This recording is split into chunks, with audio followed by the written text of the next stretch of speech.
Assalamu alaikum. Good evening, ladies and gentlemen.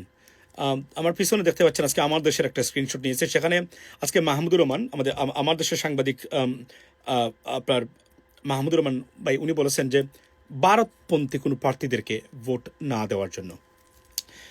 বিষয়টা আমি এই জন্যই পিক করলাম যে এটা ভেরি ভেরি ইম্পর্টেন্ট। আমরা আওয়ামী লীগে ভারতপন্থী বা দালালরা সবসময় ছিল। এখানে বলে রাখি যে ভারতপন্থী থাকাটা দোষের, মানে ভারতের প্রতি সম্পর্ক রাখাটা দোষের নয়, অবশ্যই দরকার। কিন্তু ভারতপন্থী বলে বোঝানো হয়েছে যে ভারতের স্বার্থটাকে বাংলাদেশে সবার আগে দেখে, তার কথা এখানে বলা হয়েছে। এই জন্য কোনো ব্যক্তি যদি নির্বাচন করে থাকেন, এবার বাংলাদেশের মানুষ এটা কনসিডার করা দরকার তাকে ভোট না দেওয়ার জন্য। কেননা যেহেতু ভারতীয় গভর্নমেন্ট, নট ইন্ডিয়ান, নট ভারতীয়রা নয়, তারা আমাদেরকে পছন্দ করেন না, বাংলাদেশের ভালো তারা চান না। আমরা এটা 54 বছর 1971 থেকেই আমরা দেখেছি, এখন পর্যন্ত আমরা দেখে যাচ্ছি প্রতি মুহূর্তে।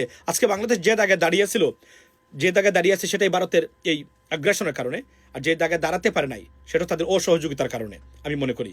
এবং যে জায়গায় আছে এই কেওসের মূল কোনো না কোনোভাবে তাদের এজেন্ডাগুলো দায়ী বা এজেন্টরা দায়ী। সুতরাং আমি মনে করি যে এই পন্থী যদি কেউ থাকেন, চিহ্নিত হয়ে থাকেন, জনগণকে বলবো যে অন্তত তাকে ভোট দিবেন না।